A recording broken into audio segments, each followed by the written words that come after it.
Hello, আসসালামু আলাইকুম। আশা করি সবাই ভালো আছেন। তো আমরা অনেকেই আমাদের কম্পিউটার বা ল্যাপটপে যখন স্ক্রিন রেকর্ড করতে যাই আমাদের অনেক রকমের প্রবলেম ফেস করতে হয়। এমন অনেক স্ক্রিন রেকর্ডার সফটওয়্যার আছে যেগুলো হচ্ছে আমাদের ইউজ করতে গেলে আমাদেরকে কিনে তারপর ইউজ করতে হয়। তো আজকে আপনাদের সাথে শেয়ার করব কীভাবে আপনি ফ্রি স্ক্রিন রেকর্ডার দিয়ে আপনার পিসি বা ল্যাপটপে আপনি স্ক্রিন রেকর্ড করবেন। তো আসলে ল্যাপটপ বা কম্পিউটারে স্ক্রিন রেকর্ড করার জন্য আমি যে সফটওয়্যারটির কথা বলছিলাম সেটা হচ্ছে এই যে বেন্ডিক্যাম। আমি বেন্ডিক্যামে ক্লিক করলাম। বেন্ডিক্যামে ক্লিক করার পর আমি এই ফিচার্সগুলো দেখাচ্ছি। উম, এই যে দেখেন, এখানে হচ্ছে ফুল ফিচার্স দেওয়া আছে। এখানে আপনি যদি চান, এই যে দেখেন, এখানে যদি ক্লিক করেন, প্রথমে ক্লিক করার পরে যে সিলেক্ট এ রেকর্ডিং এরিয়া, আপনি যদি এটা সিলেক্ট করেন তাহলে হচ্ছে আপনি একটা এরিয়া, আপনি কতটুকু এরিয়া নিয়ে আপনি হচ্ছে এই রেকর্ড করতে যাচ্ছেন সেই এরিয়াটা আপনি রেকর্ড করতে পারবেন। অথবা আপনি যদি চান, এই যে এখানে দেখেন একটা সাইজ দেওয়া আছে 4:3, তারপর হচ্ছে এই 16:9, তারপর হচ্ছে এরকম একটা সাইজ দেওয়া আছে। এই সাইজেও কিন্তু আপনি হচ্ছে এই স্ক্রিন রেকর্ড করতে পারবেন। এখানে হচ্ছে ফুল স্ক্রিন, আপনি ফুল স্ক্রিনটা আছে, এই ফুল স্ক্রিনটা আপনি হচ্ছে রেকর্ড করার জন্য এই ফুল স্ক্রিন দিয়ে রেকর্ড করতে পারেন।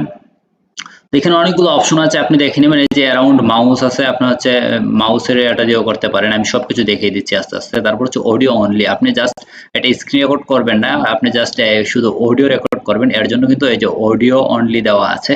তো এই অডিও অনলিতে ক্লিক করলে আপনার কিন্তু শুধু অডিও রেকর্ড হবে। এটা হচ্ছে ক্যামেরা, আপনি জাস্ট এটা ওপেন করা হচ্ছে আপনি ভিডিও করতে পারবেন। এটা হচ্ছে গেমিং মোডের।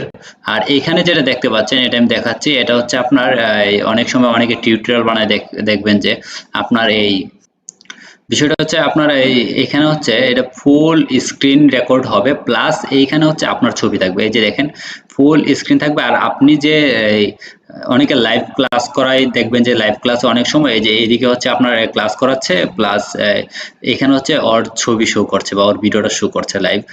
অনেকে হচ্ছে টিউটোরিয়াল বানায় এরকম। তো আপনি আমি আপনাকে দেখাচ্ছি, ওয়েট। এই যে দেখেন, এই যে দেখেন অলরেডি কিন্তু এইখানে আপনার হচ্ছে এই ফুল স্ক্রিন দেখাচ্ছে, আর এই এরিয়াটা হচ্ছে আপনার জন্য। তো আপনি যদি চান, এই যে আপনার পিছনে যে ব্যাকগ্রাউন্ড আছে এই ব্যাকগ্রাউন্ডটা চেঞ্জ করে দেবেন, শুধু আপনাকে দেখাবে এই যে জায়গাটা আসলে দেখতে কেমন লাগছে। তাহলে হচ্ছে আপনি কি করবেন, এই যে ইউজ ক্রোমাকে এইখানে যদি ক্লিক করেন, আমি একটু দেখানোর সুবিধার্থে একটু বড় করে নিলাম। এখন দেখেন, এই যে পিছনে ব্যাকগ্রাউন্ড দেখতে পাচ্ছেন। আমার এখানে একটু সমস্যা হবে, কারণ হচ্ছে দেখেন এই যে লাইটিং এর কারণে হয়তো সমস্যা হবে। এই যে দেখেন, এই যে ব্যাকগ্রাউন্ড আর এই যে ব্যাকগ্রাউন্ড, এখানে কিন্তু লাইটিং একটু মানে বেশি দেখা যাচ্ছে, একটু ব্রাইট, আর এদিকে একটু ডার্ক। তো এই কারণে হয়তোবা সমস্যা হবে, ব্যাকগ্রাউন্ডটা চেঞ্জ হবে না। তো আপনারা যদি ওইভাবে ব্যাকগ্রাউন্ডটা চেঞ্জ করতে চান তাহলে এই চেষ্টা করবেন আপনার ব্যাকগ্রাউন্ডে এক কালারের আপনার হচ্ছে কোনো একটা কিছু রাখার জন্য। ব্যাকগ্রাউন্ডটা যদি আপনার একটা কালারের মধ্যে সীমাবদ্ধ থাকে, জাস্ট একটা ক্লিকে আপনার ব্যাকগ্রাউন্ড চেঞ্জ হয়ে যাবে। আমি একটু নমুনা দেখাচ্ছি। এই যে দেখেন, ধরেন আপনার পিছনে গ্রিন কালার একটা ব্যাকগ্রাউন্ড আছে, এই যে যদি থাকে আপনি জাস্ট ওকে দিবেন, আপনারটা অটোমেটিক ব্যাকগ্রাউন্ড চেঞ্জ হয়ে যাবে। আমারটা হয় নাই, কারণ আমার পিছনে গ্রিন কালার নাই। এখন আমার পিছনে যে কালারটা আছে, এই কালারটা যদি আমি সিলেক্ট করে এই যে সিলেক্ট অপশনে ক্লিক করব, করার পর এই যে দেখেন, আমি যদি এই কালারটা এখান থেকে নেই, এই যে দেখেন এই কালারটা কিন্তু অলরেডি এখান থেকে, এই যে দেখেন ব্যাকগ্রাউন্ড কিন্তু রিমুভ হয়ে যাচ্ছে। আমি যদি হচ্ছে আপনার এই কালারটা নেই, তাহলে এই যে দেখেন এই পাশের কালারটা কিন্তু অলরেডি চলে গেছে। হ্যাঁ, সো কালার দুইটা থাকার কারণে এই সমস্যা। যদি এই কালারটা যদি পুরো এরিয়ার মধ্যে ব্যাকগ্রাউন্ডে থাকতো তাহলে কিন্তু অটোমেটিক পুরো ব্যাকগ্রাউন্ডটা চেঞ্জ হয়ে যেত।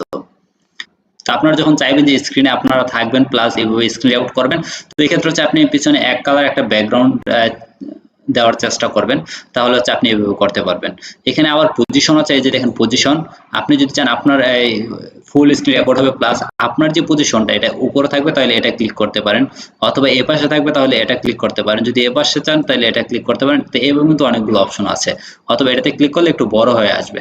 ঠিক আছে, তো এখানে একটা সাইজের বিষয় আছে। দেখেন এই যে ওভারলে সাইজ, এটা হচ্ছে আপনার যে সাইজটাই, এটা এই যে যদি আমি এখানে একটু বাড়িয়ে দিই তাহলে এই যে দেখেন সাইজটা কিন্তু বড় হচ্ছে। আপনি নিজে নিজে যদি একটু চেষ্টা করেন যে এখানে কি কোনটা কি আছে একটু দেখি, তাহলে আপনি নিজে নিজে অনেক কিছু হয়তো বা শিখতে পারবেন। তারপর হচ্ছে দেখাচ্ছে এখানে আপনার এইখানে হচ্ছে রেকর্ডিং এর বিষয়টা, আর এখানে যে কার্সরের বিষয়টা খুব ইম্পর্টেন্ট, আমি দেখাই। এই যে দেখেন এখানে কার্সরটা আছে, কার্সরটা থাকার জন্য এই যে আমি ক্লিক করলাম, দেখেন আমি যেখানে ক্লিক করব এই যে আপনার দেখেন এই যে ইয়েলো কালার কিন্তু শো করবে, এই যে শো করছে।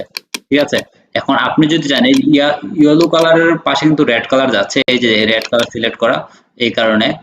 আর তারপর হচ্ছে আপনার এই যে দেখেন, আমি যদি এখানে এই গ্রিন কালার সিলেক্ট করে দিই, তাহলে আমি যখনই কার্সরটা হচ্ছে আমি ইয়ে করবো, এই যে গ্রিন কালার, যখনই কার্সরটা ক্লিক মানে মাউসটা ক্লিক করব তখন কার্সরের পাশে কি গ্রিন কালার জ্বলে উঠবে। ঠিক আছে, এই যে আপনি এটার অপাসিটি একটু বাড়িয়ে কমায় দিতে পারেন। এই যে অপাসিটি একদম বাড়িয়ে দিলে এই যে এরকম দেখাবে। সো একটু কম রাখাই ভালো। তারপর এখানে আরেকটা বিষয় দেখেন, এই যে play mouse click sound wheel recording, এই যে আমি যে মাউস ক্লিক করছি এখানে কিন্তু সাউন্ড শোনা যাচ্ছে। আমি যদি এখন লিফট ক্লিক যেটা, এটা যদি আমি অফ করে দিই তাহলে এই যে এবার সাউন্ড শোনা যাবে না। তারপর এই যে আমি যদি অন করে দিই তাহলে সাউন্ড শোনা যাচ্ছে। রাইট ক্লিক লেফট ক্লিক এটা হচ্ছে মাউসের বিষয়টা। তো আপনারা ইচ্ছা করলে আপনাদের মতো করে সব কিছু এখানে অপশন যা দেওয়া আছে আপনি ইচ্ছা করলে আপনাদের মতো করে কাস্টমাইজ করে নিতে পারবেন। তো আপনার যখন রেকর্ড করতে যাবেন জাস্ট এই রেকর্ডে ক্লিক করবেন, রেকর্ড শুরু হয়ে যাবে। এবং যদি রেকর্ডটা থামিয়ে রাখতে চান তাহলে এখানে দিতে পারেন, অথবা আপনি যদি আপনি ফাইলটা সেভ করতে চান এই যে এখানে জাস্ট ক্লিক করবেন, সেভ হয়ে যাবে। এই যে দেখেন এখানে কিন্তু আমি আগে যে রেকর্ডগুলো করেছিলাম এই রেকর্ডগুলোর ফাইল কিন্তু এখানে দেখাচ্ছে। তো এই সফটওয়্যার হচ্ছে আপনি যে সমস্যাটা ফেস করবেন সেটা হচ্ছে, দেখেন আপনি যেহেতু এই সফটওয়্যারটা কিনেন নাই সেহেতু আপনি সবগুলো ফিচার্স আপনি অ্যাভেলেবেল পাবেন না। এই সফটওয়্যারটা দিয়ে যদি আপনি স্ক্রিন রেকর্ড করতে চান তাহলে আপনি টানা 10 মিনিট করতে পারবেন। 10 মিনিট করার পর হচ্ছে আপনার স্ক্রিন রেকর্ড থেমে যাবে। তারপর থেকে আপনি আবার শুরু থেকে আপনার 10 মিনিট পর্যন্ত আপনি স্ক্রিন রেকর্ড করতে পারবেন। প্লাস আপনি যখন স্ক্রিন রেকর্ড করবেন, স্ক্রিন রেকর্ড করার পরে দেখবেন যে এইখানে ব্যান্ডিক্যাম যে লোগোটা আছে এই লোগোটা বা ওয়াটারমার্কটা কিন্তু এখানে থেকে যায়। তো এটা আসলে কিভাবে অ্যাভয়েড করবেন সেই বিষয়টা দেখিয়ে দিচ্ছি। আপনারা জাস্ট আপনাদের এই ল্যাপটপে বা পিসিতে যে ভিডিও এডিটর সফটওয়্যারটা আছে আপনারা সেখানে ক্লিক করবেন। এই যে জাস্ট ক্লিক করে এডিট প্যানেলে নিয়ে আসবেন। এডিট প্যানেলে নিয়ে আসার পর এই যে দেখেন উপরে কিন্তু ব্যান্ডিক্যাম লেখাটা আসছে। তো এই ব্যান্ডিক্যাম লেখাটা আসার কারণে কিন্তু আসলে বিষয়টা কেমন যেন লাগছে, কারণ বোঝা যাচ্ছে আমি কোন স্ক্রিন রেকর্ড দিয়ে আমি স্ক্রিন রেকর্ড করছি। তো এটা আসলে কিভাবে অ্যাভয়েড করতে পারেন সেটা দেখাচ্ছে। এই যে ক্রপ অপশনটা দেখতে পাচ্ছেন, আপনি যেই আপনি যে কোনো সফটওয়্যার দিয়ে আপনি এডিট করেন না কেন আপনি ক্রপ অপশন তো অবশ্যই পাবেন। তো ক্রপ অপশনে গিয়ে জাস্ট কি করবেন, এই যে ব্যান্ডিক্যাম একটু টান দিয়ে হালকা একটু টান দিলে কিন্তু আপনার তেমন কোনো ক্ষতি হচ্ছে না বা সমস্যা হচ্ছে না। তো এই যে ব্যান্ডিক্যাম যে লেখাটা এটা কিন্তু অলরেডি অ্যাভয়েড করে ফেলেছি। এই যে অ্যাভয়েড হয়ে গেছে, ব্যান্ডিক্যাম লেখাটা আর কিন্তু নাই। সো আপনারা এইভাবে হচ্ছে খুব ইজিলি এই ব্যান্ডিক্যাম দিয়ে স্ক্রিন রেকর্ড করতে পারেন।